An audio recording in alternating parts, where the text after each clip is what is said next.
हम आज बात कर रहे हैं हरियाली तीज के बारे में। हरियाली तीज का पर्व कैसा पर्व है और इसका महत्व क्या है। देखिए, श्रावण शुक्ल पक्ष की तृतीया तिथि को सौभाग्य के लिए और मनचाहे वर की प्राप्ति के लिए तीज का त्योहार मनाया जाता है। इसको महिलाएं मनाती हैं अपने सौभाग्य के लिए और कन्याएं मनाती हैं शीघ्र और मनचाहे विवाह के लिए। श्रावण के महीने में चारों तरफ चूंकि हरियाली होती है और तृतीया तिथि को तीज कहा जाता है, इसीलिए इसको हरियाली तीज कहते हैं। माना जाता है कि इसी दिन माता पार्वती ने भगवान शिव को अपनी कठोर तपस्या से प्राप्त किया था। वृक्ष, नदियों और जल के देवता वरुण देव की उपासना भी इस दिन की जाती है। मुख्य रूप से अगर हरियाली तीज के त्योहार को देखें तो ये अच्छे और मनचाहे वर की प्राप्ति का त्योहार है।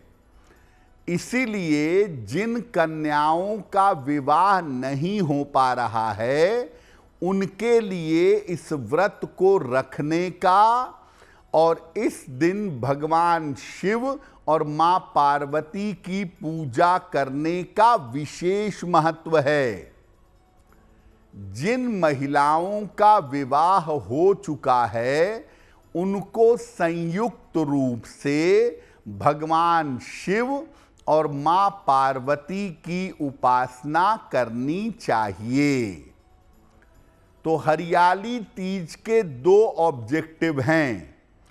पहला उद्देश्य है बालिकाओं के लिए, ताकि उनका विवाह शीघ्र हो सके और अच्छा हो सके, और दूसरा उद्देश्य है जिन महिलाओं का विवाह हो चुका है, उनका वैवाहिक जीवन सुंदर रहे, उनके वैवाहिक जीवन की मुश्किलें दूर हो जाएं।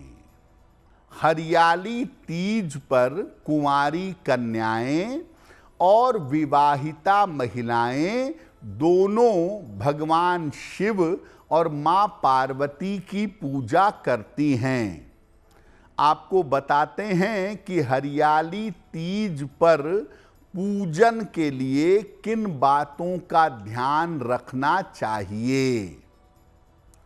हरियाली तीज पर जब तक प्रदोष काल में शिव जी और मां पार्वती की पूजा ना हो जाए, तब तक उपवास रखना लाभकारी होता है। अगर स्वास्थ्य के कारणों से आप व्रत न रख पाएं, तो केवल सात्विक आहार आपको ग्रहण करना चाहिए।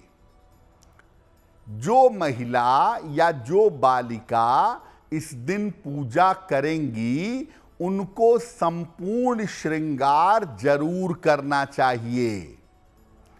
और इस दिन मां पार्वती को श्रृंगार की सामग्री अर्पित करनी चाहिए। सिंदूर, बिंदी, चूड़ी, नेल पॉलिश, आलता आदि ये अर्पित करना चाहिए। और माता पार्वती से कृपा की प्रार्थना करनी चाहिए। और इसके बाद किसी सुहागन स्त्री को उस श्रृंगार की सामग्री को उपहार में दे देना चाहिए। इस दिन महिलाओं को काले, सफेद या भूरे वस्त्र धारण नहीं करने चाहिए। सबसे अच्छा रंग है हरा। उसके अलावा लाल, पीला, नारंगी, गुलाबी ये वस्त्र भी पहन सकती हैं जो आनंद के वस्त्र हैं। काला, सफेद और भूरा ये रंग धारण न करें।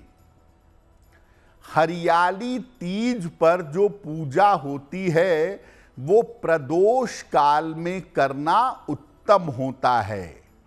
प्रदोष काल का मतलब सूर्यास्त के 24 मिनट पहले और 24 मिनट बाद का जो समय है, उस प्रदोष काल में अगर हरियाली तीज पर पूजा की जाए तभी लाभ होगा।